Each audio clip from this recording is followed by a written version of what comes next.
Vamos falar algumas coisas. Vamos começar a live, vamos falar algumas coisas de linguística. Eu já começo aqui falando, porque essa live, para você que deve estar assistindo agora, é uma live gravada, ok? É uma live gravada ao vivo. Então a gente vai começar a falar um pouco das coisas de linguística, né? Então a gente vai falar de algumas coisas que eu estudei. Eu estou procurando aqui um pouco as coisas que eu estudei aqui. Tem duas partes que a gente vai falar. Então a gente começa falando sobre enunciação. As duas coisas na verdade são sobre enunciação, sabe? Então a gente vai falar bastante coisa aqui de enunciação. Deixa eu ver aqui o que a gente tem para falar. Então eu já começo avisando, né, que a gente vai falar sobre isso, para você que tá vendo a live e já ter a ideia desde o início. A gente vai falar sobre a construção do sentido, sobre o modo, né, de significação e sobre história. É isso. Vamos falar sobre o historiador também, né? E sobre o que caracteriza o papel do historiador, beleza? Só tô procurando um pouquinho aqui. Achei exatamente o que eu ia falar aqui com vocês. Vamos lá, que eu tava procurando aqui no meu caderno. Primeira coisa que nós vamos falar é sobre o dizer e o dito do Oswald Ducrot. Eu já comentei numa live anterior aqui, para quem acompanha a live, sobre esse livro. E a primeira parte é sobre pressuposição e atos da linguagem. Primeiro, pressupostos e subentendidos. Primeira parte. Vamos lá. À medida que compreendo a língua, sou capaz de atribuir significados produzidos hic et nunc, que é uma expressão latina. Estabelecer que significação de enunciado fora das suas ocorrências possíveis é trabalhar com hipóteses. Aqui a gente já tem a primeira tese, que ele vai dizer que a significação fora das suas ocorrências, né, de onde a língua ocorre, é trabalhar com hipóteses. Então, se eu não tenho uma ocorrência concreta da língua, eu não posso dizer o que de fato a coisa significa. O que ele vai dizer? Uma ocorrência fora do seu contexto não passa de uma ocorrência produzida em contexto artificialmente simplificado. Não é necessário que a significação constatada nessas condições possibilite compreender as significações registradas em contextos naturais.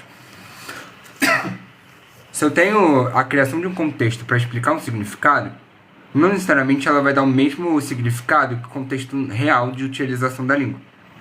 Então, sempre que eu quiser a descrição e o significado de uma sentença, eu tenho que ver qual é a sua ocorrência real. Porque se eu só abstraio o conteúdo fora do seu contexto, eu não vou ter o significado real.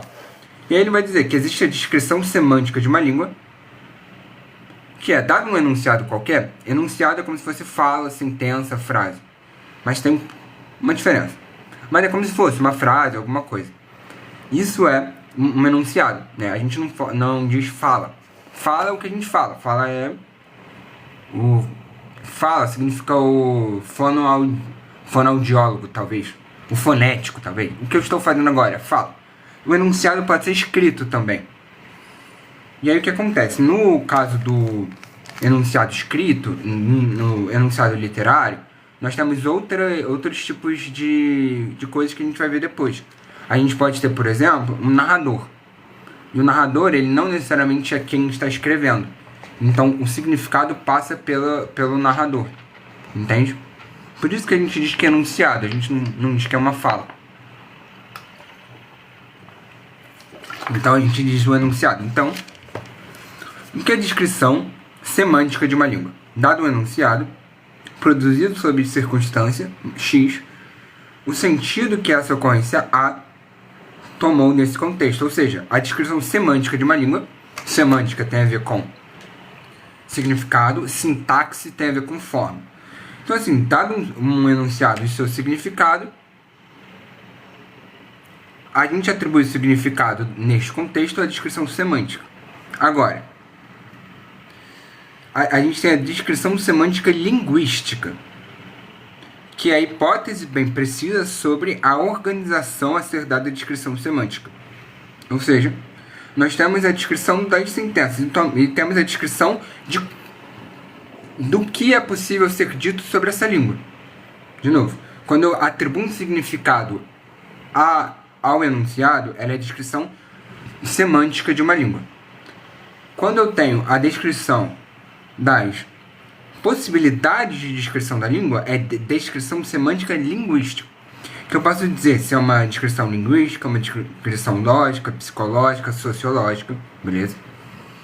Não esquecendo que quem está vendo ao vivo, não esqueçam de dar rosas para ajudar o perfil. Nós temos o pressuposto. Continuam a ser afirmados pela negação ou transformação em pergunta do enunciado. Os pressupostos são sempre os mesmos. Nós temos o subentendido. Só toma seu valor particular ao opor-se ao sentido literal do qual ele mesmo se exclui. Então temos o pressuposto e o subentendido. Os pressupostos são o ato que faz parte do sentido do enunciado, ou seja, é um elemento de uma imagem de enunciação. Está no próprio caráter de eu enunciar alguma coisa. O subentendido não é um ato, mas um modo de produção desse sentido. Um processo de decodificação no qual o destinatário reflete sobre por que o locutor disse aquilo. Ou seja, eu posso mudar a frase e o subentendido muda, porque ele tem a ver com o modo como o receptor vê essa sentença. Lembrando para vocês doarem rosas para ajudar o perfil. Muito importante que vocês deem presente no momento das lives. Lembra da descrição semântica da língua? Que é a atribuição de significado a um enunciado? Pois bem, vamos entender como é que a gente atribui significado a um enunciado numa língua. Quando a linguística se coloca com o objetivo de fazer a descrição linguística de uma língua particular, qual a tarefa fixa ele a si mesmo? Nós temos uma questão. Quando ele tenta fazer a descrição de uma língua, descrição semântica de significado da língua, qual é a tarefa específica que ele está construindo? Até os anos 50, quando a gente dizia que estava tentando dar significado a uma língua, o que a gente fazia? O que na verdade que se subentendia? Se subentendia que a gente assimilaria a semântica, ou seja, o significado, ao estudo do léxico. O que é o léxico? O léxico é o estudo da linguística que tenta estudar o conjunto de universo de palavras de uma língua e como elas se alteram ao longo do tempo. Então, quando a gente tentava, até os anos 50, analisar uma língua, a gente tentava atribuir significado, sentido a essas palavras. Então a gente juntava o significado das palavras e formava o significado da frase. Por quê? Nós tínhamos, não na linguística, mas na filosofia da ciência, o Círculo de Viena, que era responsável pelo positivismo lógico. O positivismo coloca que existe um saber privilegiado, que no caso é o saber científico, que ele se postularia logicamente. Então você tenta entender a estrutura das teorias científicas para tentar, e dos enunciados das teorias, para tentar entender quais são as coisas que podem ser ditas sobre essa teoria. Então eles meio que ignoravam coisas extra-teóricas. Porque eles diziam que essa teoria ela não pode ser corrompida por outras coisas, tá? Valores. Porque eles faziam uma dicotomia de fato e valor. Tá entendendo? Então tudo que não é formal era valor. E valor é uma coisa que era muito ressachada. Porque você tá dando opinião pessoal. Tá entendendo? você não pode colocar coisas pessoais. Só que... Só que veio um cara muito importante chamado Ludwig Fleck. Ludwig Fleck se escreve L-U-D-V-I-C-K. Ah, não, sem o C. L-U-D-W-I-K espaço F-L-E-C-K. Ludwig Fleck. Que ele vai dizer que as teorias mudam. De grupo para grupo elas mudam. Existe uma lógica interna das teorias científicas. A gente sempre viu isso na filosofia. A gente sempre viu isso. Porque existem diversos grupos e diversas escolas. Mas a filosofia nunca se colocou como... A filosofia nunca se colocou como ciência. Então todo mundo aceitava que existiam diferentes visões. Mas quando a gente ia para a ciência, não. A ciência tem que ser uma coisa bem objetiva. Então eles buscavam uma coisa objetiva. Eles tentavam estudar a estrutura da língua, daí tirar os sentidos dos enunciados. Se vocês quiserem estudar sobre a questão dos valores dos fatos, vocês podem pesquisar no Ciência Estudia, curso de verão FFLESH, que é FFLCH, USP, né, sobre a relação entre valores e fatos, né. O Ciência Estudia é basicamente uma associação científica, uma associação, uma editora que tem livros muito bons. E eles fizeram um curso, que é esse curso de verão FFLESH USP, sobre a relação entre valores e ciência, McMullen, Longino, eu acho que é Kitschik e Lassay. Tá lá no canal deles no YouTube para vocês assistirem. Mas, resumidamente, até os anos 50, né, você tinha essa visão bem internalista. Depois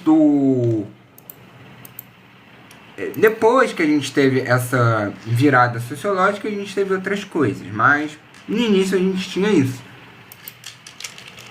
Então é bem interessante que vocês entendam isso. Estou trazendo algumas coisas que não estão aqui especificamente para vocês entenderem o desenvolvimento histórico. Para vocês terem uma noção, o livro mais assim famoso que a gente tem desse tema é A Estrutura das Revoluções Científicas, que é uma continuação do livro do Ludwig Fleck. Uma continuação assim, hereditário da tradição do Ludwig Fleck, que foi lançado em 1962. Então esse debate é um pouco recente. Mas ficou cada vez mais evidente na linguística que um elemento linguístico não deve ser estudado isoladamente. A gente não pode estudar a linguística de forma isolada. Beleza? Então, a descrição semântica de uma palavra deve, portanto, ser considerada como uma função matemática. Essa é uma das partes mais interessantes do texto, e eu acho essa analogia bem interessante. Ela diz que essa função produz valores diferentes e efeitos de sentido de acordo com os argumentos e contexto que lhes são associados. Ou seja, a gente tem uma palavra, que é a função. De acordo com os contextos que nós aplicamos a essa palavra, nós damos significados diferentes. Então, resumidamente, quando a gente tem uma palavra, não basta a gente pegar vários significados e listar eles e pegar qual é o significado que melhor aplica a essa palavra, porque essa palavra pode ter outros significados dependendo do contexto. Então, o enunciado ele tem dois aspectos: o sentido gramatical do termo e o ato de enunciação particular, porque é o ato de enunciação que vai dar um sentido a isso. Claro que a gente tem a própria formação e aspecto gramatical, mas o mais importante é o ato de enunciação particular. Nós temos um método de simulação. Até aqui a gente estava vendo mais ou menos uma discussão sobre o próprio estudo linguístico. Perfeito? Agora a gente vai ver um método de simulação. Entendido que a gente precisa do contexto para analisar as questões linguísticas. A gente pega uma etapa empírica, a gente isola e observa certos fenômenos que devem se reproduzir na natureza, independente do observador. Depois a gente constrói ou imagina uma máquina, material ou abstrata, suscetível de produzir estes fenômenos. A gramática gerativa é concebida como um conjunto de regras formais. Então, a gente tem um estudo da gramática gerativa que é isso. Que é basicamente um estudo de simulação. A gramática gerativa é uma teoria linguística que propõe que a linguística humana é baseada em um conjunto finito de regras que podem gerar um número finito de frases gramaticais corretas. Inclusive, a gramática gerativa, ela também vai analisar, ela também vai dar uma outra teoria, que é a gramática universal, que existe uma estrutura geral, para a língua, que a gramática universal vai dizer que tem elementos específicos da linguagem humana que são compartilhados por todas as línguas, beleza? Chomsky, ele vai dizer que regras transformacionais são desprovidas de impacto semântico. Duas frases cujas alterações diferem somente no que diz respeito às transformações aplicadas são sinônimos. Aí nós temos uma hipótese externa, que diz que os enunciados têm um significado intrínseco independente do contexto. A tarefa da linguística seria principalmente observar e descrever essa significação. E a gente tem a introspecção artificial, que diz que abstrair as situações possíveis para o enunciado, registrando as ideias que ele evoca em um contexto artificialmente simplificado. Então, de novo, essa teoria vai dizer que os enunciados têm um significado intrínseco. Então ele vai dizer quais são as questões,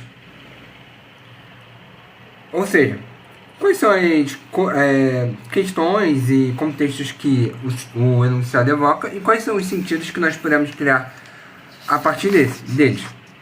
Beleza? Essa é uma ideia da linguística, que ela diz que os aspectos formais eles são o que vão dar a sintaxe. Entende? Mas será que isso é verdadeiro? Essa é a grande questão da linguística. Como a gente falou lá no início, uma ocorrência fora do contexto não passa de uma ocorrência produzida em um contexto artificialmente simplificado. E não é necessário que a significação constatada nessas condições possibilite compreender as significações registradas em contextos naturais. Ou seja, por mais que a gente tente dizer quais são os contextos de enunciação que o enunciado evoque, não necessariamente eles vão corresponder com os contextos naturais e reais de enunciação. Nós temos uma outra hipótese que diz que os enunciados têm uma significação extracontextual. A descrição semântica é uma máquina que produz o sentido de um enunciado em dada situação. De novo, o significado ele é dado em dada situação. Então, o enunciado, para a gente significar um enunciado, ou seja, uma coisa que é dita, é necessário ver a situação. Essa máquina tem dois componentes. O componente linguístico, que atribui uma significação à frase, independente do contexto, construção de língua, que facilita a explicação dos fenômenos linguísticos, ou seja, é a questão linguística. E nós temos o componente retórico, que calcula o sentido efetivo da enunciação a partir da significação dada pelo contexto linguístico e da circunstância da situação. Aí uma coisa interessante, que eu já falado da relação do enunciado e da língua. E da fala, no caso, né? Que eu falei que enunciado não é necessariamente fala, né? Até o professor na aula ele falou, em vez da gente utilizar a palavra fala, até quando a gente está escrevendo, para ser mais conceitualmente correto, ao invés de falar, fala do autor, tal, não é fala, é enunciado. Tanto que o Saussure, né? O Saussure, ele é um linguista, estruturalista, talvez. Ele é um dos mais importantes linguistas que tem, né? Ele vai falar que uma linguística da língua é impossível se não for também uma linguística da fala.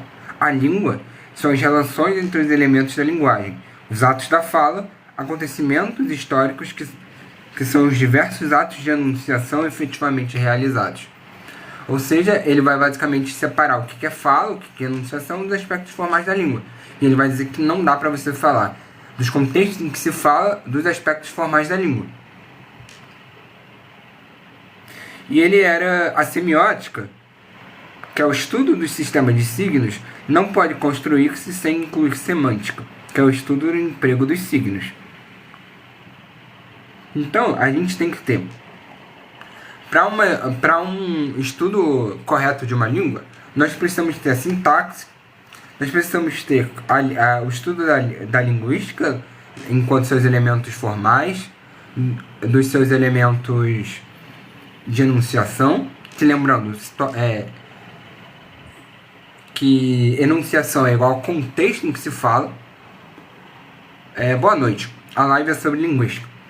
E a gente tem que ter a semiótica também. Então, lembrando, sintaxe, semântica, semiótica. Então a gente já vê porque a gente tem que ter tanta coisa. É por isso que no meu post que eu fiz, como dominar a linguagem, eu coloquei linguística, eu coloquei semiótica, coloquei gramática, porque tudo isso constrói o que é o estudo da língua.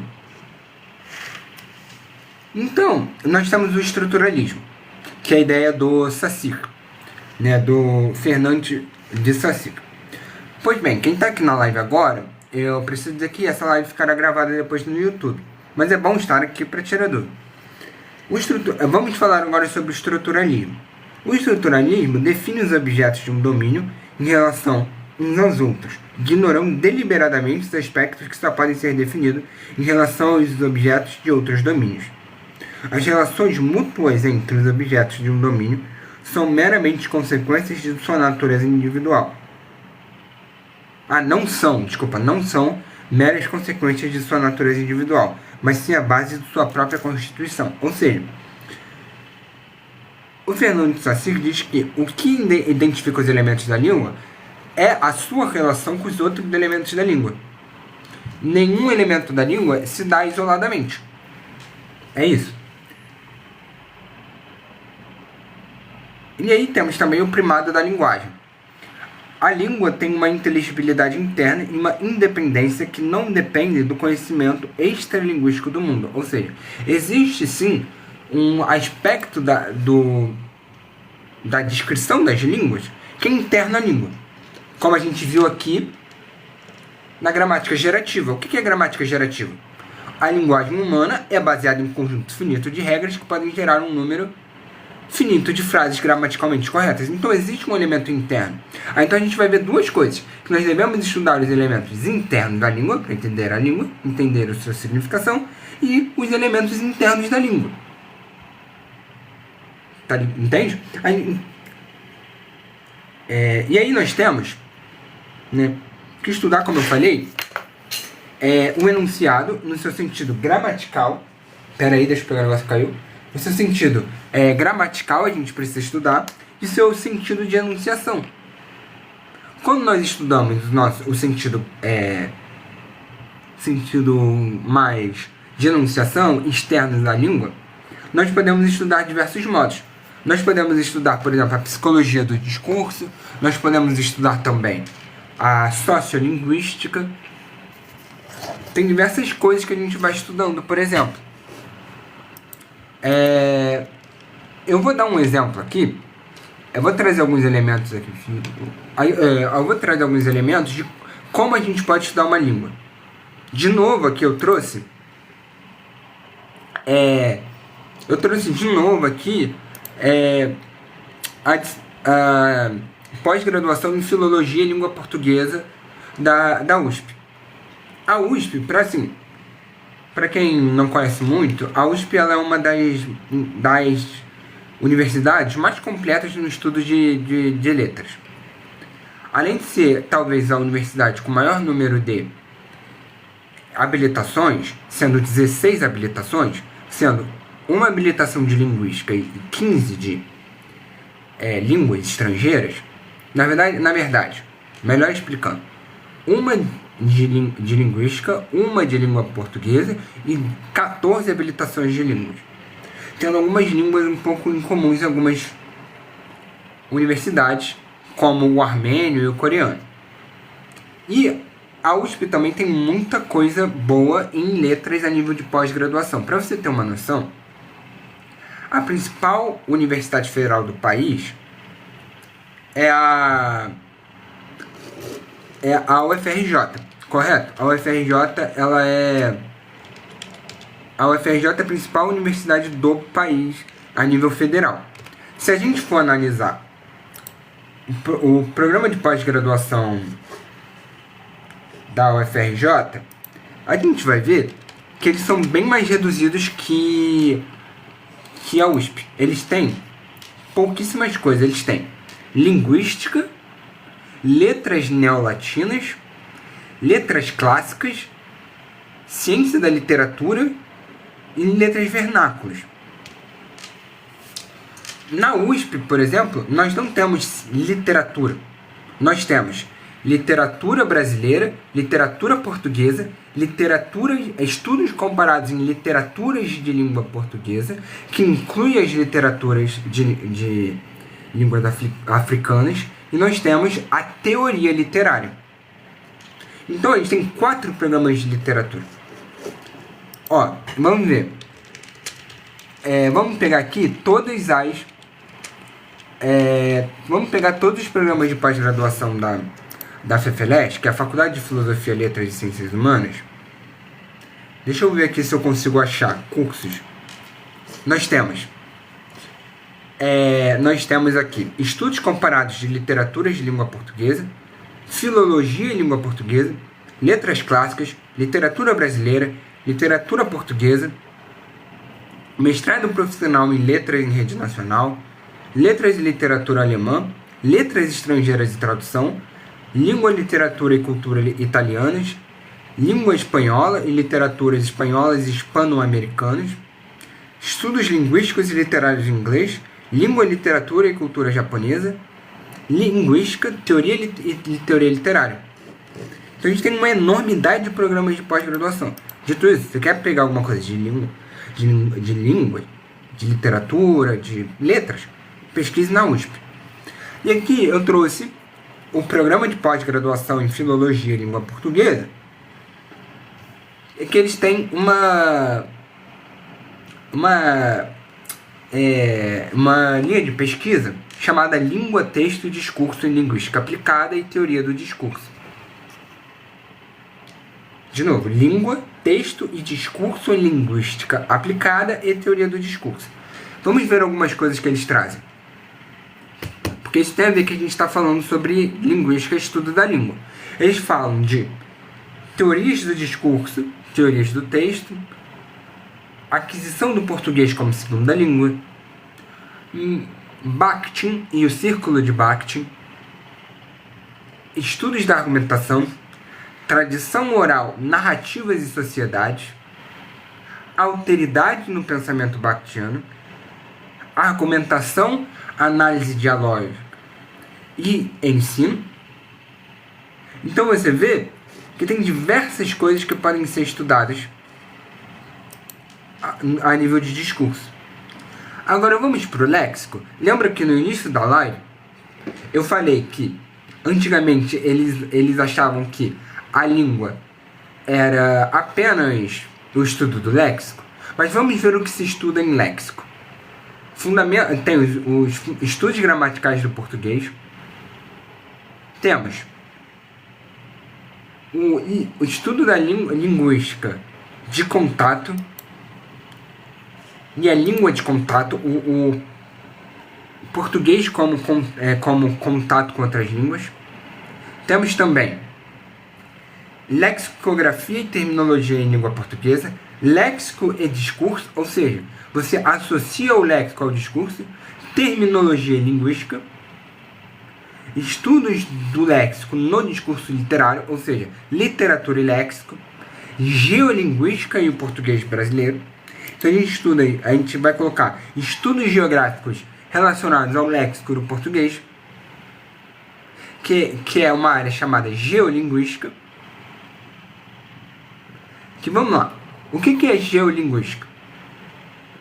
A disciplina examina atlas linguísticos, atlas semântico-lexicais e monografias dialetais produzidos ao longo das últimas décadas, proporcionando aos alunos o conhecimento dos pressupostos teóricos e metodológicos. E aqui o que a gente tem? A gente tem diversas coisas relacionadas à geolinguística, que vai estudar a distribuição espacial da língua e suas variações, viu só? Até o próprio estudo do léxico não entende o léxico mais como uma questão, um número finito de palavras que você coloca num dicionário, e a partir da análise da combinação dessas palavras a gente tem a atribuição de sentidos. Tem uma disciplina também chamada de neologia e neologismos. O que é neologismo? Novo. Então é criação de novas palavras. Beleza. Então, para entender o que a gente estuda de língua, né? Que língua não são só os aspectos formais. Nós temos também as leis do discurso. O autor defende um modelo de interpretação em que o sentido de um enunciado, ou seja, sua ocorrência particular, não é derivado apenas da significação de uma frase. Existe uma lei da exaustividade, norma que exige que o locutor forneça as informações que ele considera mais importantes para o interlocutor. Em outras palavras, não se deve omitir informações mais relevantes do que as que são anunciadas. Temos a lei da fraqueza. Se um enunciado é um argumento fraco para uma conclusão R, ele pode ser usado como argumento para a conclusão oposta, não R. E a lei da ironia. A ironia permite que se diga algo para dar a entender o oposto. Então, de forma resumida, nós temos que o enunciado e a enunciação são distintos e o enunciado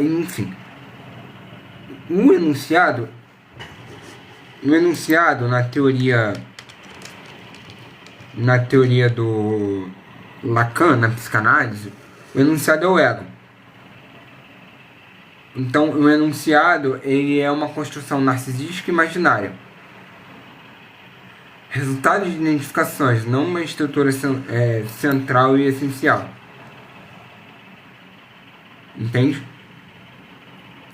É isso. Já a enunciação é o inconsciente. O modo de enunciar revela camadas de inconsciente. Basicamente, o que ele está dizendo aqui?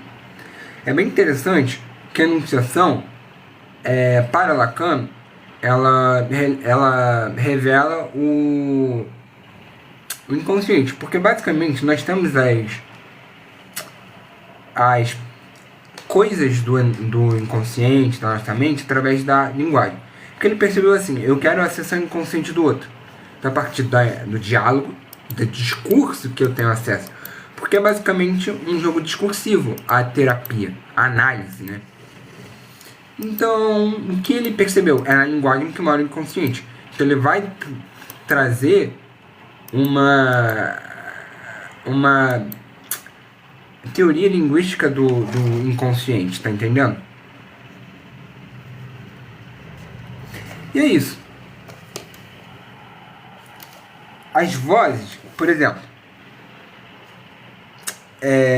E aí, por exemplo, a enunciação, ela tem diversos níveis. a enunciação não é dada por uma única voz que anuncia alguma coisa. Por exemplo, no caso, as vozes de enunciação em Brás Cubas, né, em Memórias Póstumas de Brás Cubas, nós temos o homem, o autor, o narrador, os personagens e o leitor. Que existem voz do personagem, a voz do narrador, a voz do autor, que é o Machado. O Machado, ele pode se fazer presente, assim como o narrador pode estar falando. Tá ligado? O narrador machadiano dialoga com os autores. Porque existe um autor chamado Sterne, que é um autor inglês. Ele utiliza 100 páginas para dizer que nasceu, que celebra a vida. Enquanto Machado utiliza 200 páginas para dizer que morreu, e ele celebra a morte. O narrador machadiano, ou seja, Brás Cubas, ele está dialogando com Machado e com Sterne. Todas as referências que Machado tem estão sendo dialogadas, né, por Brás Cubas, tá ligado? Então, o ato de enunciação, como a gente viu que a enunciação é diferente do enunciado, constrói o significado. Inclusive, quando você estuda as relações que Machado tinha com suas referências, você consegue entender muito melhor o texto. Entende? Aí vamos para a enunciação. A gente falou muito do enunciado, né? Do que é o enunciado e como a gente pode estudar o enunciado. Para quem está chegando agora, essa live vai ficar gravada. Eu recomendo muito que vocês vejam a live desde o início, porque eu falei bastante coisa sobre como é que se dá o estudo da linguística. Esse texto é bem interessante. Estou trabalhando aqui. E aí vamos falar do que é enunciação. Conceito central. Enunciação é da enunciação, que é o enunciado performativo explícito. Vamos lá. Existe uma confusão entre a linguagem que se estuda e a metalinguagem usada para estudá-la, por conterem as mesmas palavras e as mesmas estruturas sintáticas. Essas palavras se tornam conceitos teóricos.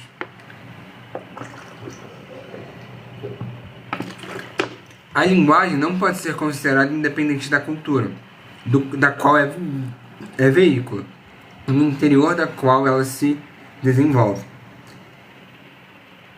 Existe o paralelismo lógico-gramatical de Serrus, em 1933. Nós temos, por exemplo,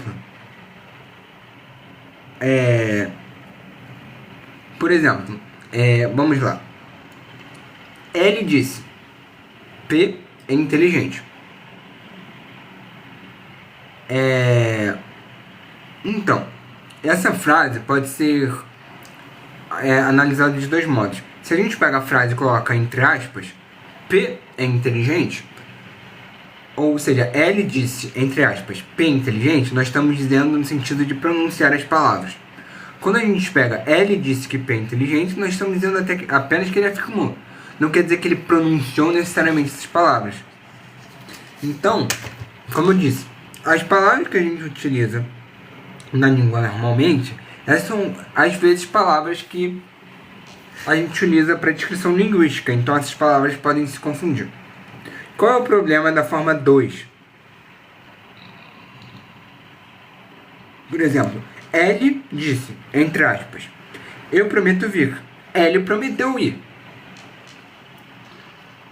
L disse, entre aspas, confesso estar estupefato.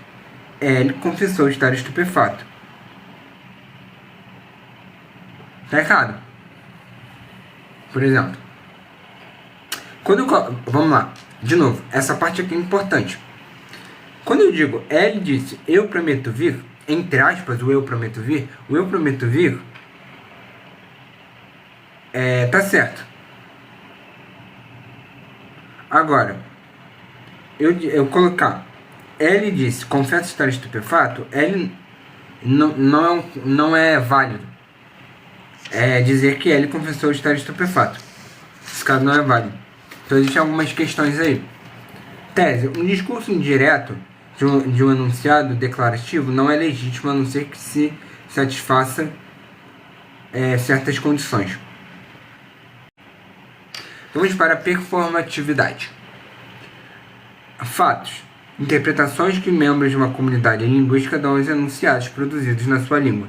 A determinação do valor semântico das palavras cabe ao linguístico. O que é o fato? O que é o fato? Interpretação que os membros de sua comunidade linguística dão aos enunciados produzidos na sua língua.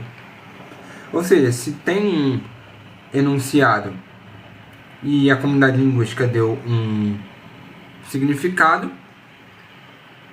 esse significado se torna um fato. Estamos lendo sobre linguística. E aí, o que eu falei ali no início, né? Essa parte fala muito de enunciado performativo explícito, que é basicamente quando o enunciado você performa alguma atividade.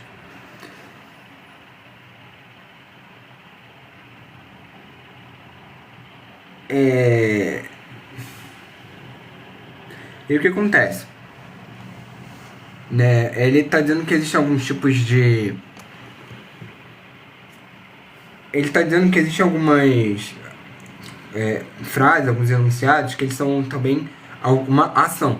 Que ao mesmo tempo que você diz alguma coisa, você está performando. Tipo, eu permito, eu ordeno, eu impeço. É uma categoria que é atos de fala.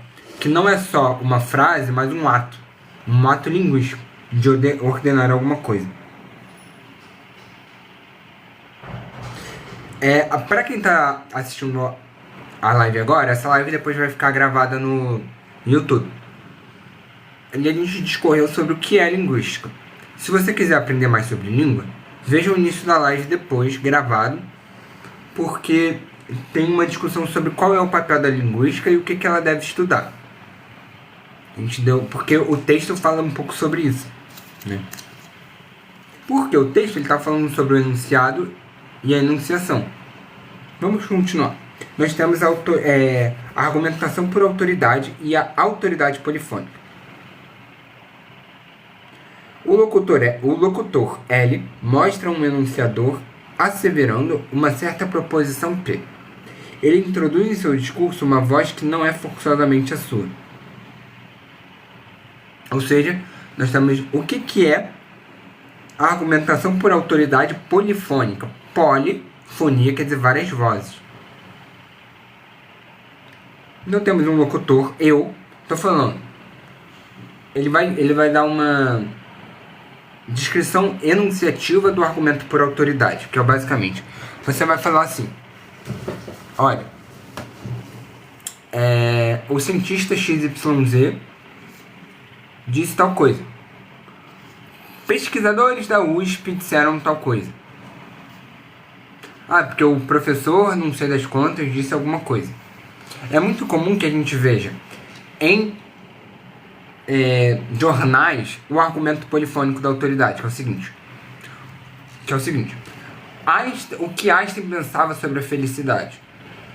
O que o Nobel de Química pensou sobre o futuro da humanidade? O que o Nobel de não sei das quantas falou sobre o futuro da inteligência artificial? Não tem nada a ver, às vezes, o que o cara tá falando.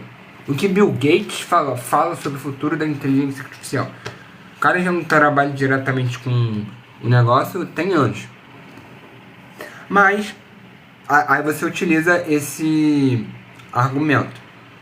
E aí o locutor ele apoia sobre essa primeira secção uma segunda secção relativa a outra posição Q. O que significa na relação entre as posições P e Q para concluir que o fato de que a admissão de P torna necessário ou em todo caso legítimo admitir Q. De novo, ele vai falar o quê? Existe uma pessoa X que fala P. Beleza? Depois, você vai ter uma outra pessoa que vai falar Q. Beleza? Ou seja, fulano disse A. Ou outro fulano disse Q. Mas como o primeiro fulano disse P, logo Q deve estar verdadeiro. De novo. Por exemplo, o pesquisador não sei da onde disse que tal coisa é verdadeira. Logo, se eu digo que tal coisa é verdadeira, deve ter sentido também, né? Isso é argumento por autoridade. Veja, veja que não necessariamente o que se pretende no argumento por autoridade, o que se pretende dizer, o que se pretende afirmar, não precisa ser necessariamente a pessoa, a autoridade que disse. Tá entendendo? Você coloca uma outra voz dizendo alguma coisa. Uma autoridade disse alguma coisa. Logo, é possível concluir outra coisa. Tá ligado? É isso. Temos também o arrazoado por autoridade. O locutor mostra um enunciador asseverando que um personagem X assevera alguma coisa. O peso da proposição deriva da competência, autoridade ou confiabilidade atribuída a X. O locutor, com base na premissa, com base na premissa, o locutor conclui P. Isso justifica-se pela ideia que a autoridade tem poucas chances de estar errado. Essa é outra forma da gente ter autoridade. A gente diz o seguinte, a gente pode dizer, primeiro, a gente pode utilizar um autor para dizer, para concluir uma outra proposição baseada numa coisa dita pela autoridade, ou a gente pode dizer que a autoridade disse tal coisa, ela tem poucas chances de estar errada por ser uma autoridade, logo, vamos acreditar. E como é que se dá isso? Você vê que ele apresenta isso para depois colocar o esboço da teoria polifônica da enunciação. O que é isso? Depois, vocês que estão aqui podem ver o início da live que a gente discutiu o que é enunciação, o que é enunciado. Como é que vocês vão ver essa live? Vocês vão depois no YouTube, eu vou colocar ela lá para vocês verem o início. Que a gente discute um pouco como a linguística deve funcionar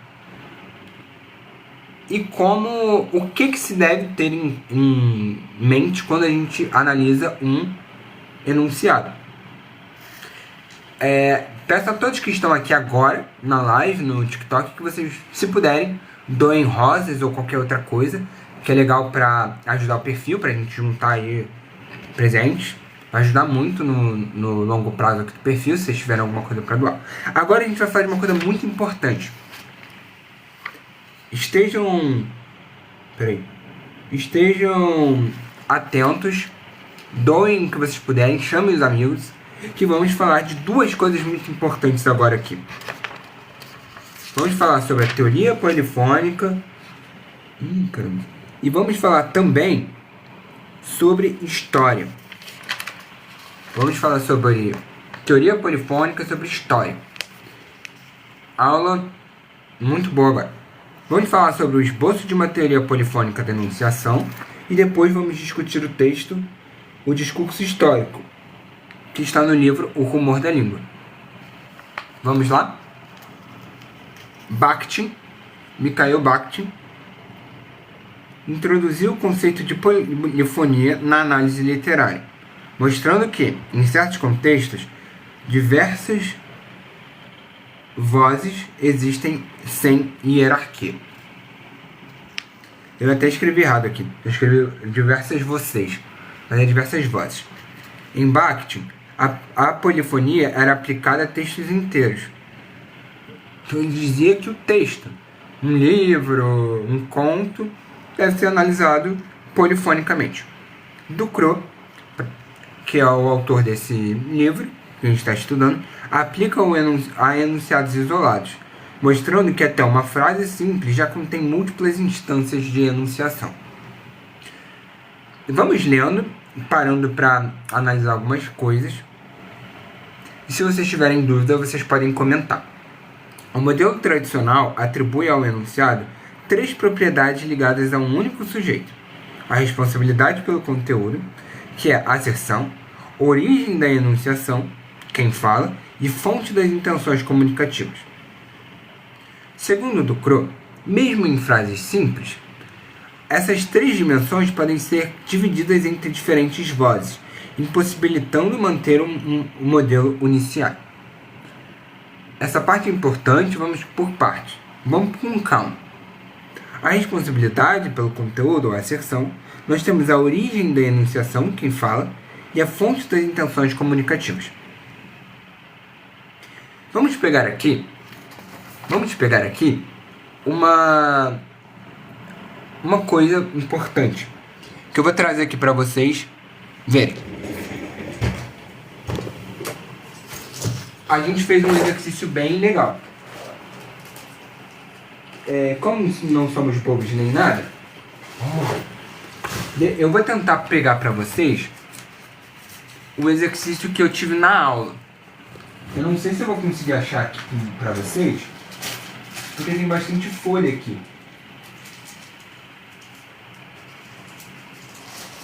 Mas vamos lá.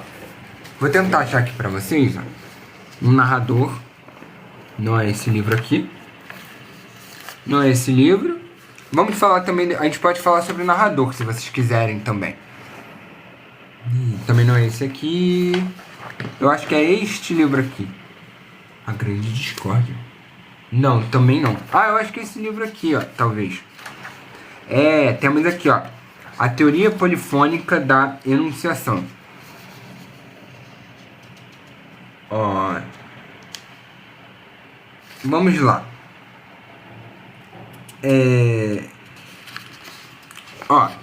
Deixa eu ver se eu consigo. Nós temos um caso bem importante aqui. Nós temos um caso bem interessante. Caso 3 aqui da folha. Essa folha foi que a gente estudou. Depois a gente pode comentar essa folha também.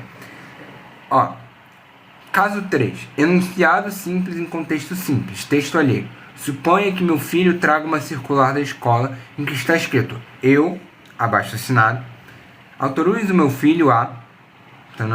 assinado...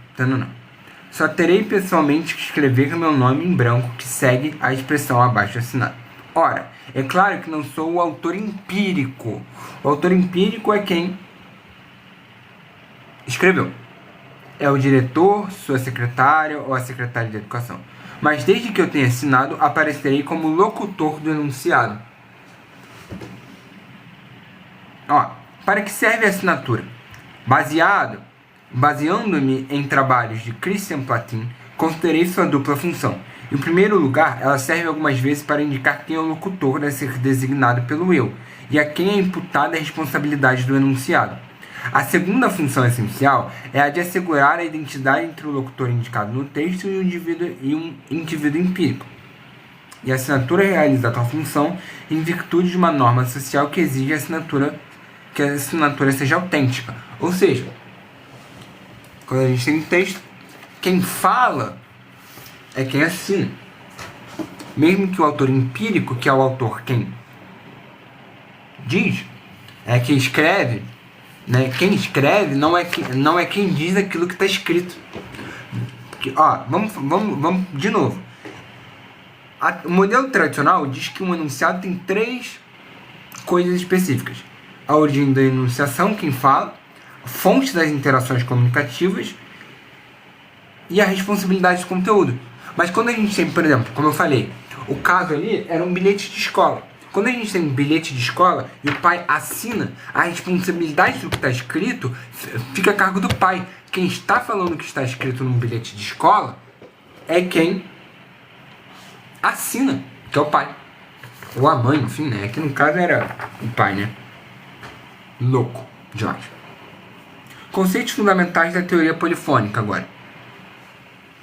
Segundo, ser do discurso. Responsável pela enunciação. É aquele que se referem os pronomes da primeira pessoa. Embora o locutor geralmente enunciado coincide com o autor, o autor empírico, né, que é aquele que escreve, a pessoa real que produz o enunciado, eles podem ser distintos. Na literatura, muitas vezes, o narrador não é o autor empírico. Depois a gente vai ver a teoria do narrador, que eu acho interessante também para essa live. A gente tem o locutor enquanto tal, que é responsável pela enunciação, que é quem diz, e tem o locutor enquanto ser no mundo, pessoa completa com propriedades, emoções e desejos que são objetos do discurso. Nós temos a frase, que é a identidade abstrata e teórica da gramática, e temos o enunciado, a manifestação concreta da frase. E temos também a enunciação, que é o acontecimento histórico e da aparição do enunciado. Ducrot define de forma neutra, sem pressupor a existência de um sujeito autor. Então temos esses elementos da teoria da enunciação. Nós temos mais coisas aqui, ó. Temos bastante coisa ainda. Deixa eu ver. Porque a gente tem um segundo texto que a gente vai estudar também depois. Vamos lá. O Ducrot, ele diz que... Ducrot define que de forma neutra não se pressupôs a existência de um sujeito autor, permitindo que a existência de um autor seja uma das qualificações que o próprio sentido do enunciado pode atribuir à enunciação. Então ele diz que não necessariamente um contexto, um texto, na verdade, uma enunciação não necessariamente tem um autor. A gente tem a significação, que é o valor semântico que atribui à frase, e o sentido, que é o valor semântico do enunciado. Ou seja, de novo, nós temos uma coisa bem interessante, que a gente tem diferença de sentido e significado. Tá entendendo? Então, para Ducrot, o sentido do enunciado não é um simples conteúdo referencial, mas uma descrição da própria enunciação, trazendo em si instruções sobre quem fala, quem é citado, quem é negado e quem é responsabilizado. Agora, a gente estava vendo o texto do Oswald Ducrot. Vamos para um segundo texto, agora bem menor aqui, uma parte bem menor, que é do texto, que é do livro Problemas de Linguística Geral 2. Recomendo esse texto também, né? Problemas de Linguística Geral. E vamos estudar agora essa parte de linguística. O aparelho formal de enunciação. O emprego das formas. O que é o emprego das formas? É o conjunto das regras, fixando as condições sintáticas nas quais as formas podem ou devem aparecer. Nós temos as regras de emprego, mas regras de formação. A correlação entre... Aí nós temos também a correlação entre variações morfológicas e combinações de signos. A tese. As condições de emprego... Vamos lá. As condições de emprego das formas não são idênticas às condições de emprego da língua.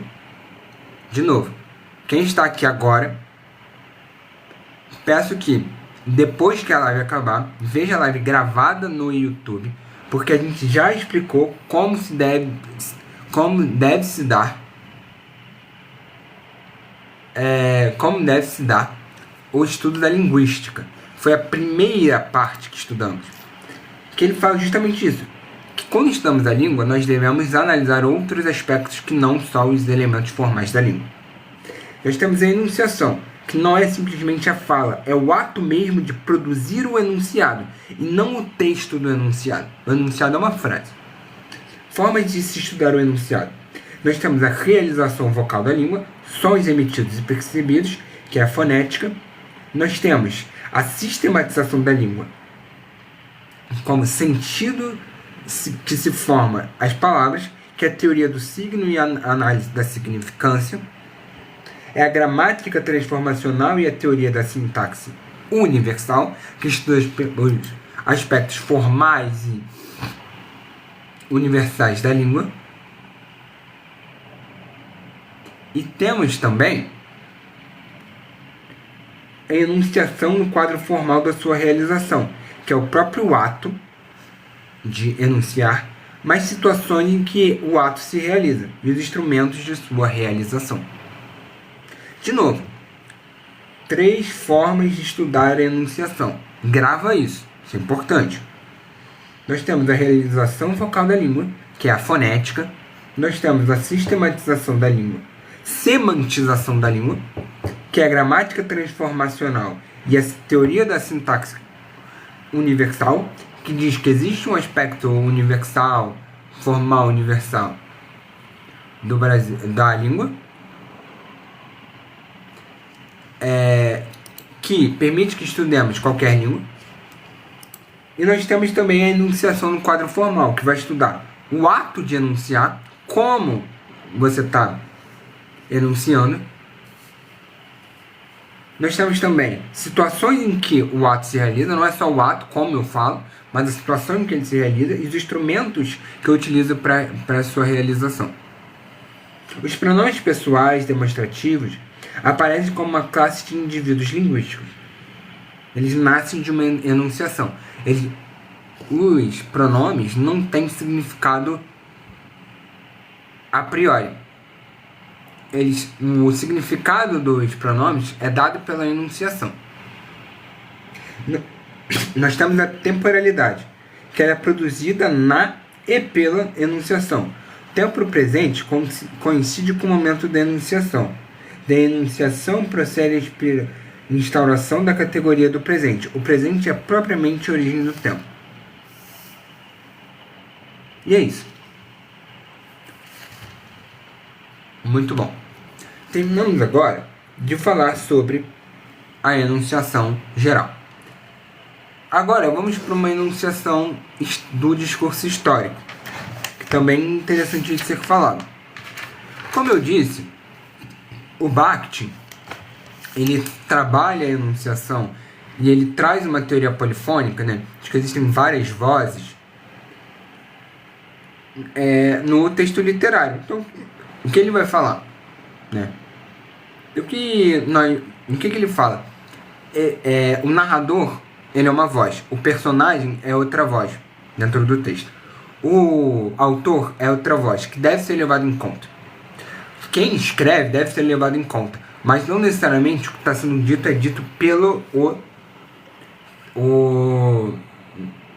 o escritor. Isso é muito comum, por exemplo, no texto, nos textos da Clarice Lispector. Tem um texto muito interessante que é A Hora da Estrela. A Hora da Estrela da Clarice Lispector é bem interessante. O que ela fala? A Clarice Lispector é uma pessoa muito irônica, uma pessoa muito assim. Vou dar aqui uma coisa que eu estudei, né? Clarice Lispector 2 vezes nessa disciplina. Esse texto da Clarice Lispector, ele vai falar bem assim, estereotipadamente, das mulheres. E aí, qual é a ideia? Qual é a ideia desse texto? Falar de forma estereotipada da mulher, mas sobre o algoz de um homem. Tá entendendo? O homem, ele é o que fala. Tá entendendo? O homem é quem fala. Não é a Clarice Lispector, por exemplo.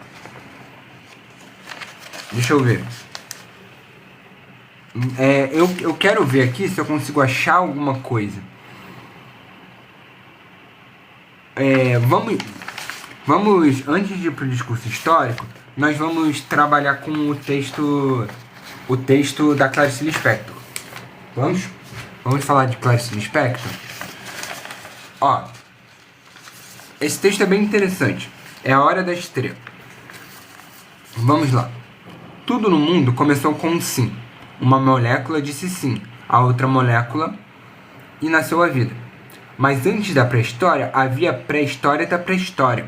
E havia o nunca e havia o sim. Sempre houve.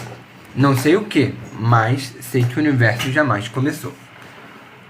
Que ninguém se engane, só consigo a simplicidade através de muito trabalho.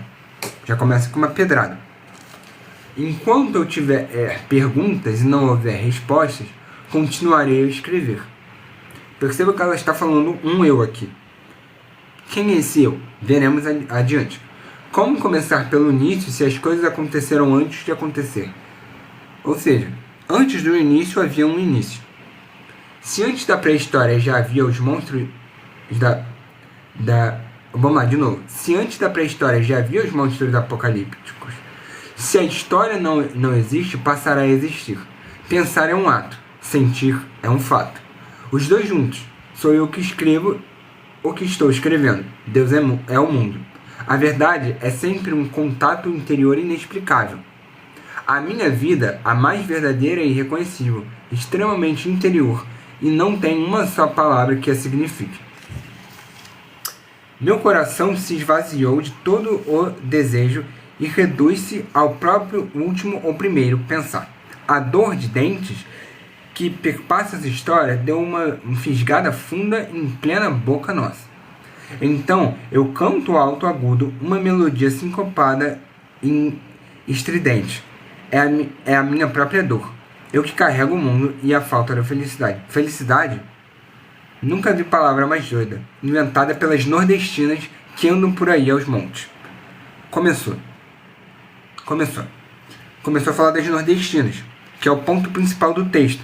Lembrando que o texto é A Hora da Estrela, da Clarice Lispector.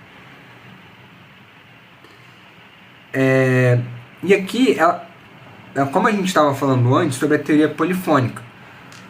A Clarice fala sobre o eu. Fala um eu estou escrevendo.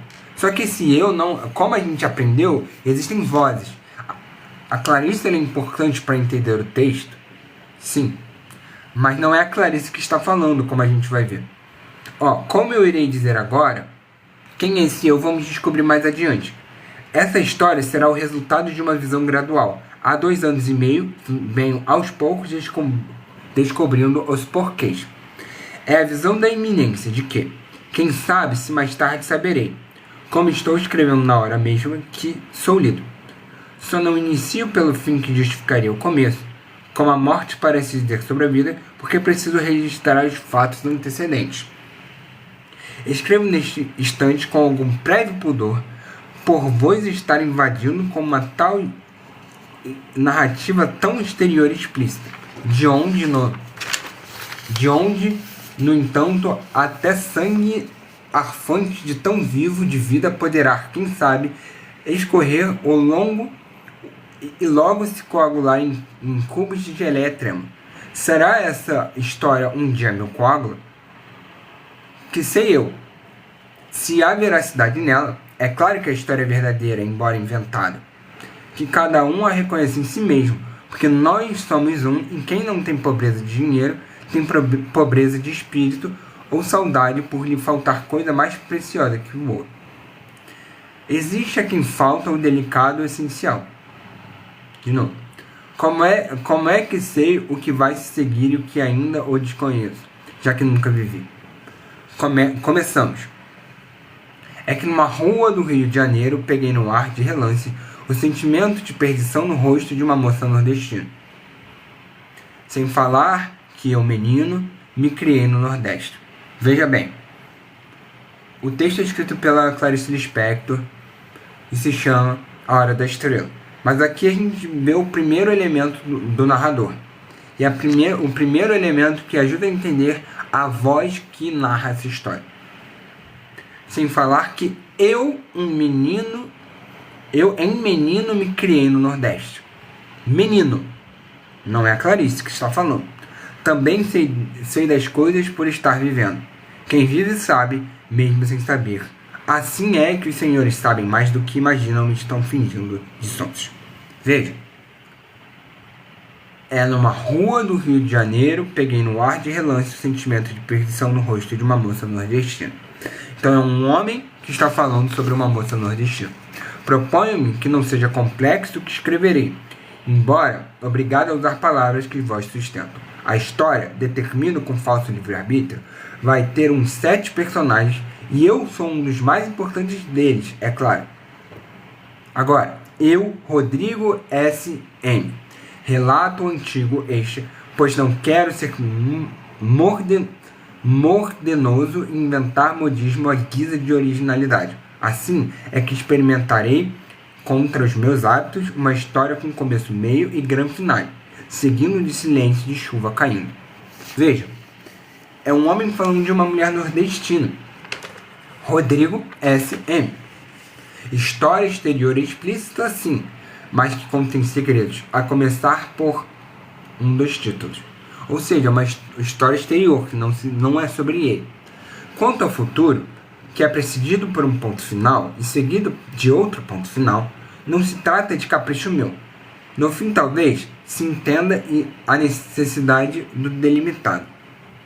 Se em vez de ponto fosse seguido por reticências, o título ficaria aberto a possíveis imaginações vossas, porventura, até malsãs e sem piedade. Bem, a verdade é que também eu não tenho piedade do meu personagem principal, a nordestina. É um relato que desejo frio, mas tenho o direito de ser dolorosamente frio e não vós. Por isso que não vos dou a vez. Não se trata apenas de narrativa, é antes de tudo vida primária que respira. Material por uso, um dia viverei aqui a vida de uma molécula com seu estrondo impossível de átomos. O que é mais que invenção? É minha obrigação contar sobre essa moça entre milhares delas.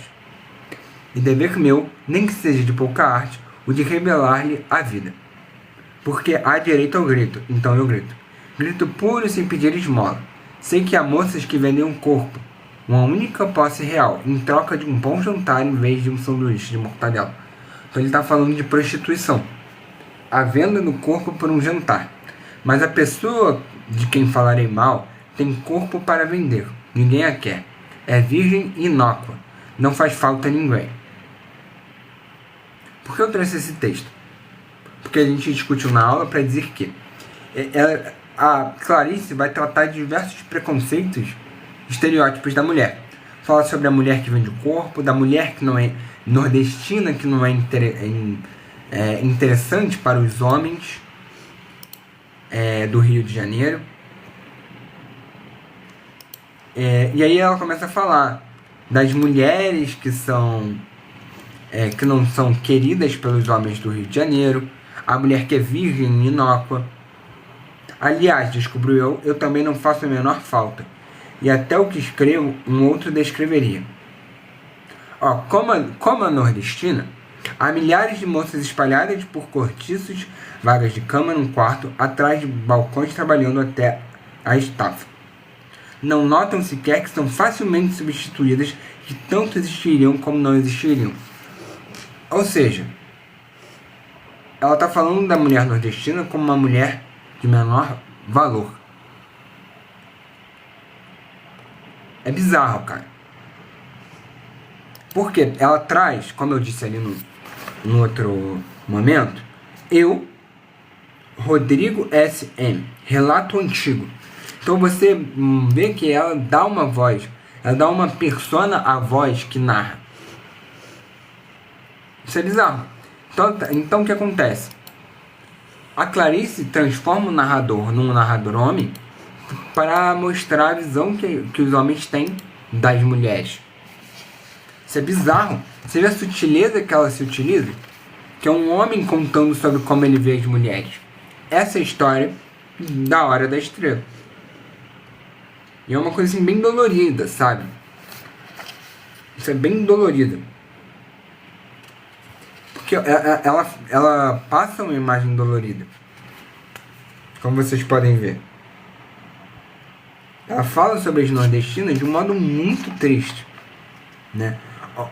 De novo, como a nordestina, há milhares de moças espalhadas por cortiços, vagas de cama num quarto, atrás de balcões trabalhando até a estafa. Não notam sequer que são facilmente substituíveis. E ela estava falando hoje da prostituição. Há mulheres que são... que se vendem, na verdade, que se vendem e ninguém quer nordestino. Bizarro, cara. Tá vendo que bizarro que é? Vamos ver agora um pouco mais do texto sobre... O texto, né, sobre a teoria polifônica. Eu estou tentando achar aqui aonde está o texto sobre a questão do enunciado. Depois eu acho aqui para vocês, porque eu estou meio perdido. Agora a gente vai falar sobre o discurso histórico, que eu também acho interessante. De novo, para quem está entrando agora, a gente discutiu muita coisa interessante de linguística.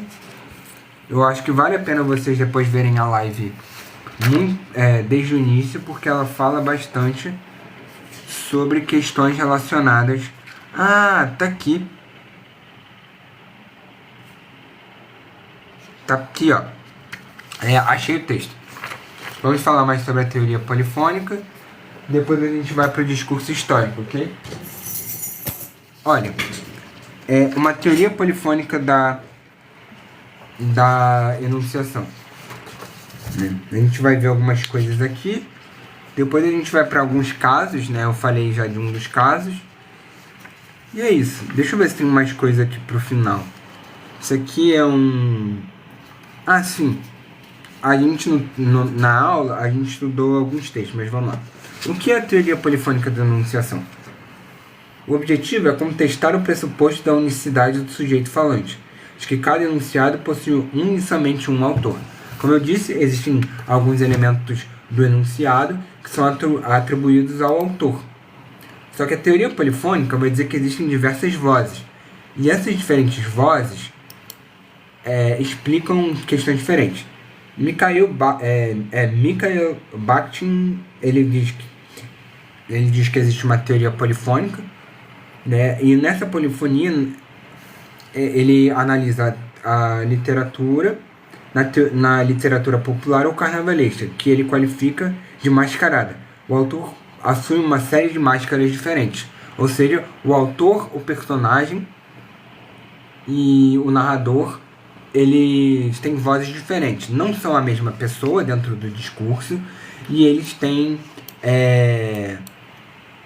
como pode dizer, planos, né, e aspectos de construção de sentido diferentes. Então é isso. Vamos continuar. A pragmática semântica é a disciplina onde se situa a pesquisa de Oswaldo Ducrot. Todo enunciado traz consigo uma qualificação da enunciação. A frase, que é a dimensão gramatical, é diferente do enunciado, que é uma performance. E existem os segmentos do discurso. Em correlação com a oposição da frase e do enunciado, existe a diferença entre a significação e o sentido. Vocês lembram qual é a diferença entre a significação e o sentido? A significação é o valor semântico atribuído à frase e o sentido é o valor semântico atribuído ao enunciado. Nós temos a tese de Reboul e Mosher. Reboul é R-E-B-O-U-L. De novo, R-E-B-O-U-L. E temos o Mosher, que se escreve M-O-E-S-C-H-E-R. De novo, M-O-E-S-C-H-E-R.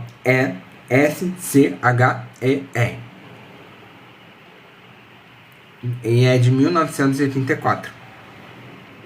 Uma peça de teatro traz, ao lado da fala que as personagens se dirigem umas às outras, uma fala do autor ao público. Então existe quando se escreve uma peça, existe o significado contido naquilo que o autor da frase traz, da relação entre os personagens e da relação daquilo da peça com os espectadores, ou com o público. Enunciação é o acontecimento construído pelo aparecimento do enunciado. Então é um ato.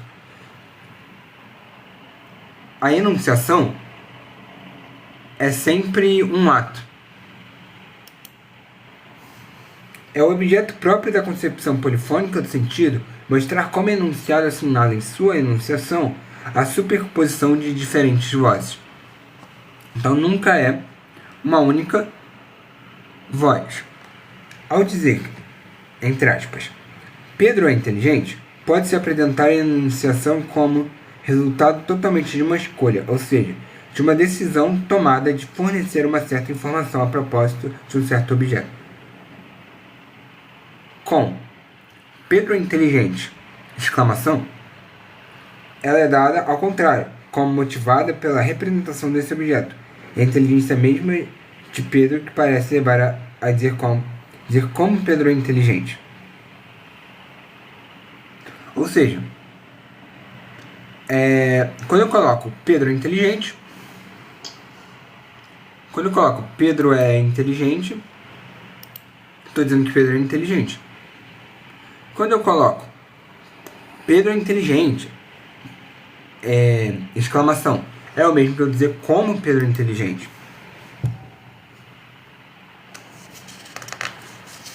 Então, eu dou um exemplo diferente. Vamos lá. Caso 1. Enunciado simples em contexto simples, sem retomada. Na semana passada eu escrevi. Eu estava em Lyon. Desculpa, eu errei. De novo. A frase é: na semana passada eu estava em Lyon. Utilizada para responder: onde estava na semana passada? Onde você estava? Não há dificuldade em atribuir à mesma pessoa as três propriedades constitutivas do sujeito falante. Se representamos por ele o locutor, o indivíduo a quem a pergunta é direcionada, a que se articula a resposta e que articula a resposta, ou seja, se a gente tem uma pessoa L, um indivíduo L, a quem é direcionada a resposta, a pergunta, desculpa, um indivíduo L a quem é direcionada a pergunta e quem responde, é L que é designado por eu. Na frase, eu estava em Lyon. É de L que se diz que estava em Paris. E é ainda L que se assume a responsabilidade do ato. Enunciado simples com texto complexo, com retomada. L, a quem se censurou por ter cometido um erro, retruca. Ah, eu sou um imbecil, muito bem. Você não perde por esperar. De novo. L, a quem se censurou por ter cometido um erro, retruca. Ah, eu sou um imbecil. Muito bem. Você não perde por esperar. L é aqui ainda o produtor das palavras. E é ele igualmente designado por eu. Porque ele fala, eu sou um imbecil. Mas a responsabilidade do ato de afirmação realizado no primeiro enunciado não é certamente L que assume, já que justamente L tem a imodéstia de contestar. Ao contrário, L atribui a seu interlocutor e, mesmo que não tenha de fato falado de bobeira, mas somente feito uma censura, que segundo L implica em boa lógica para ir à crença na imbecilidade. Ok?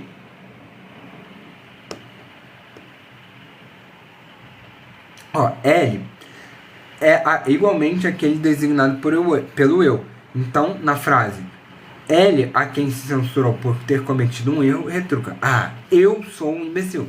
O eu, nesse caso, é quem falou, efetivamente. Mas a responsabilidade do ato de afirmação realizado no primeiro enunciado não é certamente L que assume. Porque o primeiro enunciado é o quê? L, a quem se censurou, tá ligado? É isso.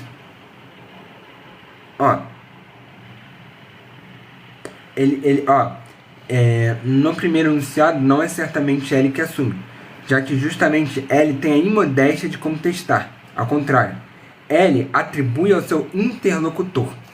Ou seja, ele está dizendo que o interlocutor, assim, ele está dizendo, eu sou imbecil. Ah, eu sou imbecil, né? Tipo, sim, ele está dizendo que eu sou imbecil. Só que aqui ele não está colocando a responsabilidade do ato para ele. Ele está dizendo que, eu sou imbecil, né? Ele está retrucando. A responsabilidade do ato não é dele. Porque, se vocês forem lembrar, existem três coisas... Existem três características do enunciado, que justamente são as características que o Ducrot diz que não são exclusivas. E uma delas é justamente essa a responsabilidade. A responsabilidade nesse caso não é dele, porque ele está retrucando. Então o que ele está falando? Ele só está falando assim, olha, não, eu sou imbecil, né? Tipo, eu sou imbecil, né? Ah, se você tá dizendo que eu sou imbecil, né? Então eu sou imbecil. Tá entendendo? Aí, então você tá vendo que os elementos da... Eita, que eu tô tentando achar aqui em algum lugar onde que tá a parte onde eu coloquei esses elementos. Esses elementos são bem interessantes pra gente entender isso. Tá entendendo? Mas enfim, é isso. Esse é um exemplo. Aí tem um terceiro exemplo que eu já falei antes, que é de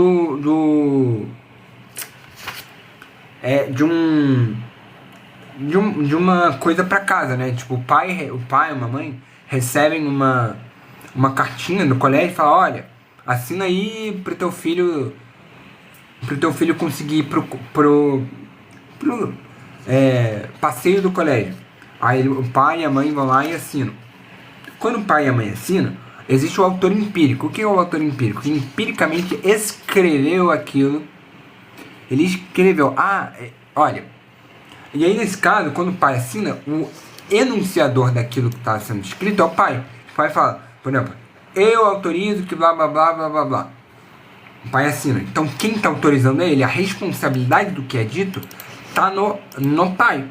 Aqui também, ele tá jogando para outra pessoa. Ele que disse, né? Mas não é ele que assume a responsabilidade de se chamar de idiota. Que não é imbecil no caso, né? Deixa eu ver. Imbecil. Porque, olha, a gente tem a origem da enunciação que quem fala, a fonte das intenções comunicativas e a responsabilidade pelo conteúdo. Ele tá jogando pra pessoa. Não, você tá dizendo que eu sou idiota, tô imbecil, tá aí, ó. Tá entendendo? Isso é uma instância. Não é quem falou que assume a responsabilidade por isso. Tipo, ele, às vezes, a ironia, às vezes ser meio irônico, a ironia tem dessas. Quando a gente é irônico, a gente fala, não, porque você diz aí, né, que eu sou isso, eu sou aquilo, você não tá atribuindo pra você. Você que disse que eu sou, não sou eu. Eu só tô repetindo o que você disse. Legal, né? Agora vamos rapidamente pro livro O Rumor da Língua. Essa parte tem um pouco menos para ler. E aí a gente vai falar agora sobre o discurso da história.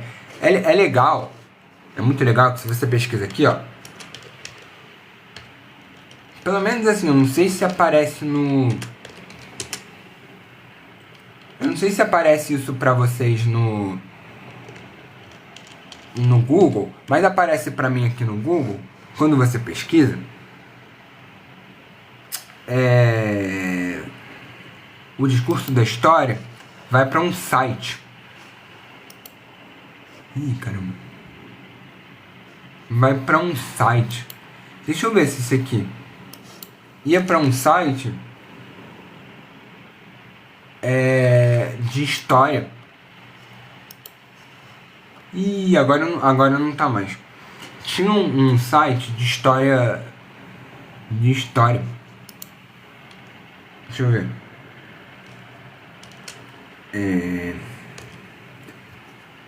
Ia pra um site de história. Ia pra um site de história da USP. Mas enfim, vamos lá. Vamos falar sobre... ia pra esse site aqui, ó. Teoria da História... Teoria da História ETS USP. Teoria da História ETS USP. Ou seja, é um texto de linguística utilizado para trabalhar a teoria da história. Vamos lá. Ele vai falar da retórica. A retórica é a descrição formal de conjuntos de palavras superiores à frase. De novo. A retórica é a descrição formal dos conjuntos de palavras superiores à frase. A linguística do discurso trata dos universais do discurso, regras gerais de combinação e de formação de unidade, mas a decisão se é possível conservar a antiga topologia dos discursos. Nós temos a narrativa histórica e a narrativa imaginária. Ele fala, né, com a diferença da retórica para a linguística do discurso, e aí ele vai falar que existe uma diferença da narrativa histórica para a narrativa do imaginário.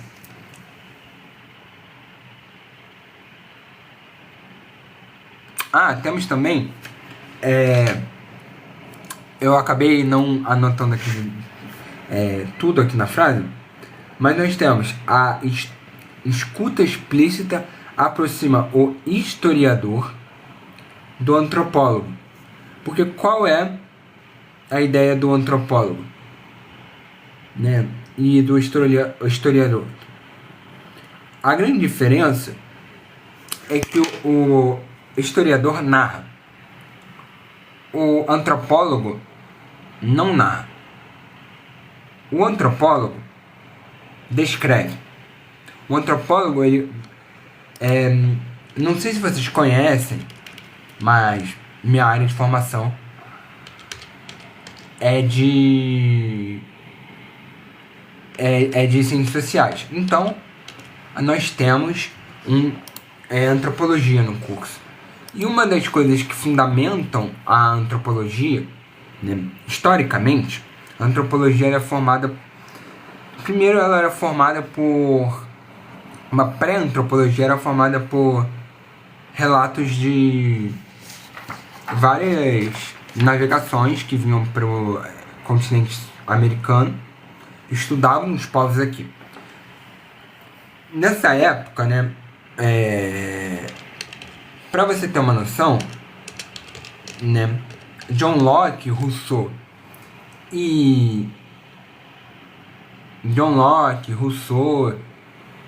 Hobbes, eles escreveram o contratualismo, né, as ideias contratualistas. Essas ideias contratualistas tinham como princípio um estado de natureza, correto? Esse estado de natureza era observado aqui, porque a gente tinha um positivismo muito forte. O positivismo, ele dizia que a gente tinha a magia, a religião e depois a ciência. E aí a ciência estaria relacionada com a civilização. Então, os antropólogos, eles tentavam enxergar aqui elementos do estado de natureza. Por isso que eles estudaram muito. Eles fizeram uma antropologia evolucionista. Nessa antropologia, os nativos americanos, eles estavam em estado pré-civilizatório. Mas você tem essa noção, né, de um discurso, de uma relação próxima entre o autor e quem está se falando. Naquela época, quem estudava nas universidades e tal. E aí não tinha muito disso, né? A gente não tinha muito isso. Não tinha muito proximidade. Mas aí veio um cara, Franz Boas. Ele foi para outros lugares. O Franz Boas, ele foi para o Canadá, em uma expedição inicial para a ilha de Baffin, onde estudou os esquimós inuits e realizou pesquisas geográficas. Ele foi um dos primeiros a estudar. A gente também teve o Malinowski, que estudou e escreveu o texto Argonautas do Pacífico Ocidental. Eles basicamente iam para esses lugares, correto? Estudavam na prática, ok? Então você tem isso, né? Uma das coisas principais que a gente trouxe uma coisa que a gente trouxe muito da antropologia, essa relação entre quem a gente é e o objeto que a gente vai estudar. E a ideia de que a gente sempre transforma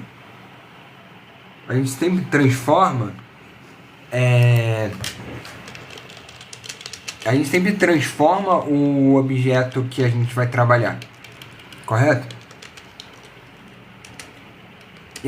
a gente sempre muda a percepção, né? Então é isso. E aí, por que eu falei sobre isso tudo? Porque nessa relação, porque existe uma diferença na enunciação antropológica. Ele fala que a escuta explícita aproxima o historiador do antropólogo. Se você quiser ter uma noção geral,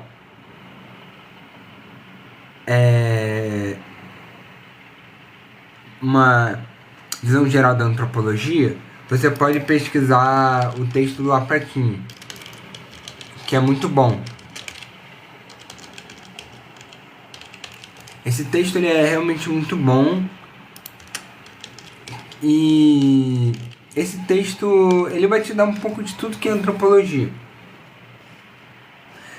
Ele se chama Aprender a Antropologia. Esse texto é muito, muito, muito bom.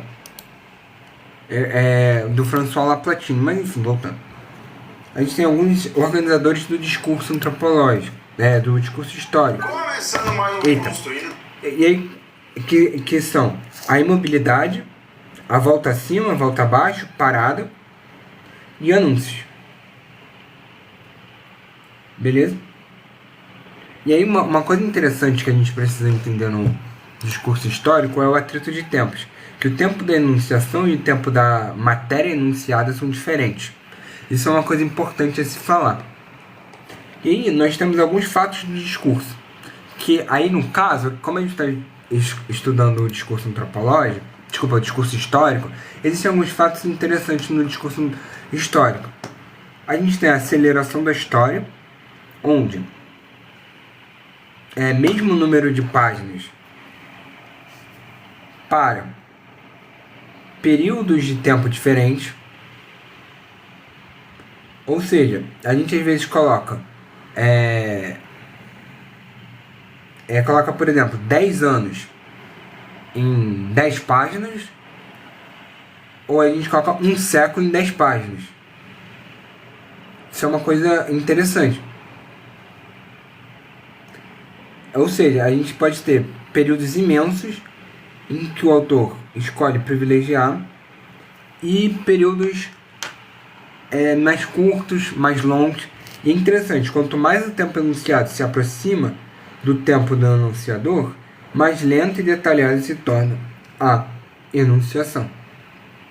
A gente tem a história em zigue-zague ou dentada, a combinação de um determinado tempo com outro tempo passado. Por exemplo, a gente começa a falar sobre o rei. O rei fulano de tal, não sei o que. Aí o rei fulano de tal se casa com a princesa fulano de tal. E aí a gente vai começar a falar da história dessa princesa. Entende? E aí a gente começa a falar da história de vida. Ou seja, a gente está aqui, a gente volta para o passado. E a gente tem a inauguração de discurso histórico. Pode ser uma abertura performática ou prefácio. O discurso histórico não tem o tu, o leitor. Os signos de destinação são ausentes e encontrados apenas quando a história se dá como uma lição. Porque a história não é uma enunciação direcionada a alguém, mas é apenas a descrição de um acontecimento. O discurso histórico objetivo é a carência de qualquer signo que remonta ao emissor da mensagem. A história parece contar-se sozinha. O historiador jamais intervém. Né? Porque assim, na interpretação que a história é uma ciência neutra, né, que você está como descrição de fatos, quem fala não importa, porque você está trabalhando com uma descrição objetiva de fatos. Existe o caso particular, quando o enunciador do discurso é ao mesmo tempo protagonista do enunciado e participante do processo enunciado. Ou seja, ele enuncia e participa do que ele está enunciando. O historiador participa do evento que ele mesmo narra. O estatuto de um processo pode ser assertivo, negativo ou interrogativo. O estatuto do discurso histórico é uniformemente assertivo. Ele não trabalha normalmente com negação nem com interrogação. Conta-se o que foi, não o que não foi ou o que foi duvidoso. O discurso histórico desconhece a negação. Porque não se trabalha com a negação. Você trabalha o que foi, o que aconteceu.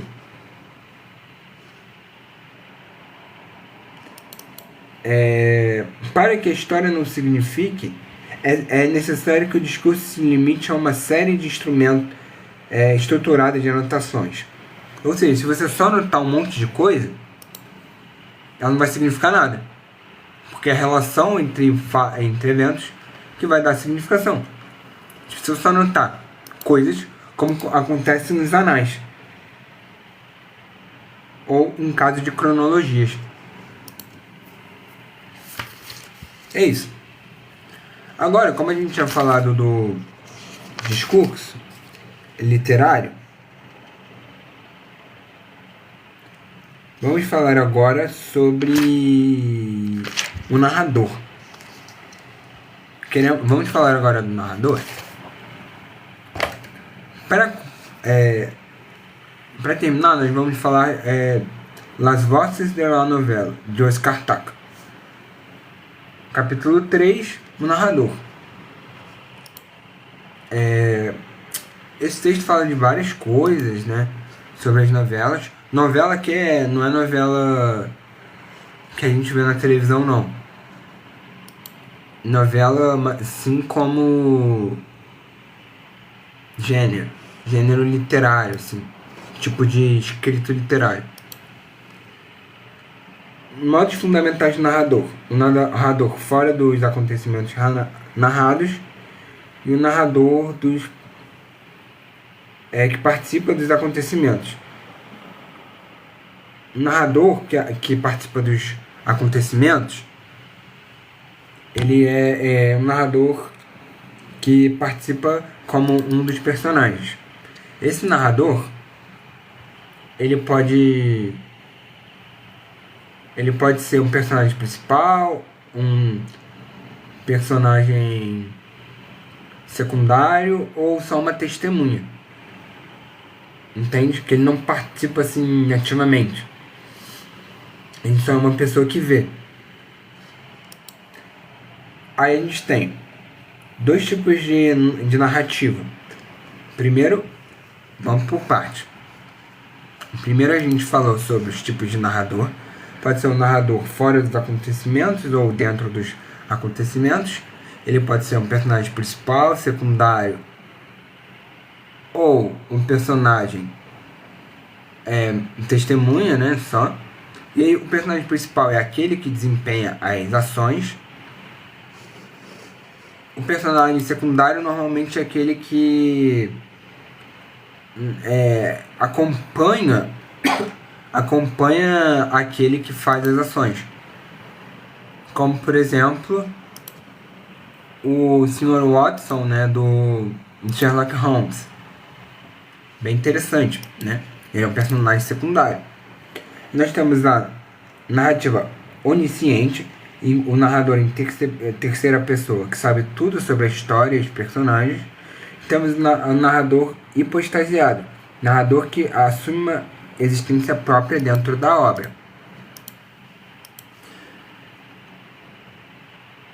Toda novela, em última instância, não é mais do que um jogo de informação.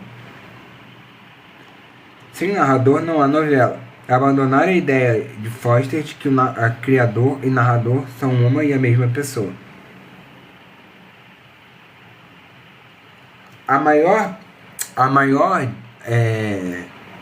dificuldade numa novela é distinguir entre narrador e personagem. Às vezes a gente pode sim fazer uma distinção entre narrador e autor. No caso, por exemplo, Memórias Póstumas de Brás Cubas. Quem fala é o Brás Cubas, não é Machado de Assis. Então vamos lá.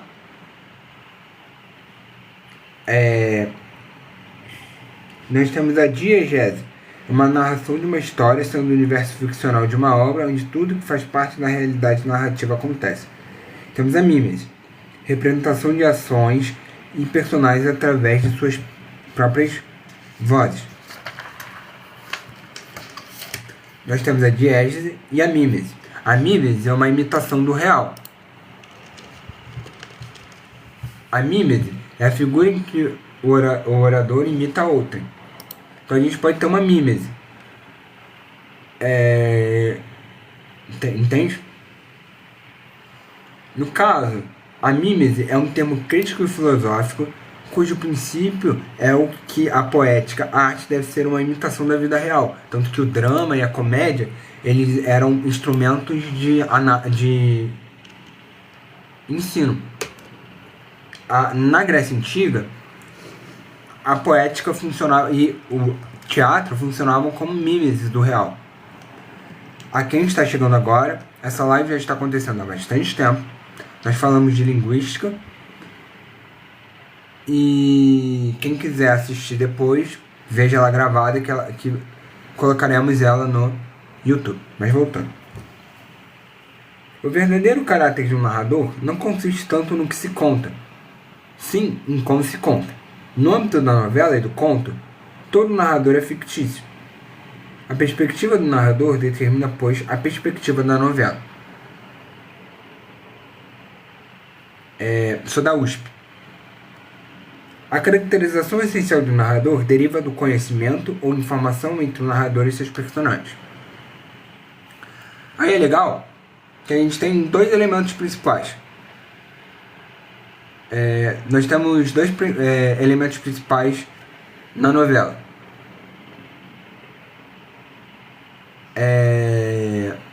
Na novela nós temos os narradores e os personagens. Nós podemos ter que o narrador tem conhecimento maior, igual ou menor que os personagens. Quando o narrador ele tem mais conhecimento... primeiro, como a gente disse, voltamos. Sempre relembrando, o narrador ele está fora dos acontecimentos ou ele está participando nos acontecimentos da novela. Quando ele está fora, ele está em terceira pessoa. Ok? Então, o narrador na terceira pessoa, pode ter mais conhecimentos que os personagens. Ele é um autor-deus. Ou um autor fantasma que sabe tudo, incluindo os pensamentos íntimos dos personagens. Esta forma tradicional enfrentou uma crise no século XX, por ser vista como uma percepção não natural e artificial. Nós temos o equisência, que é quando o narrador sabe o mesmo que os personagens.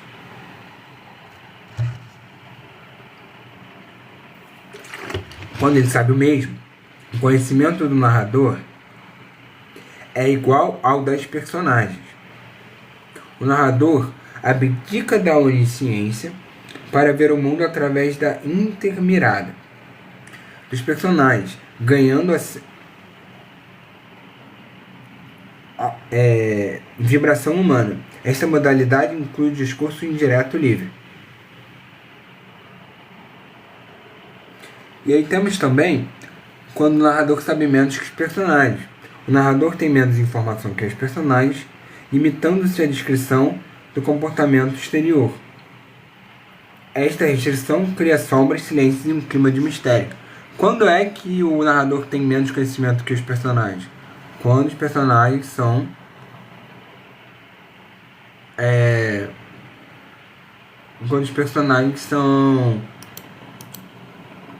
uma obra de mistério policial, romance policial muitas vezes.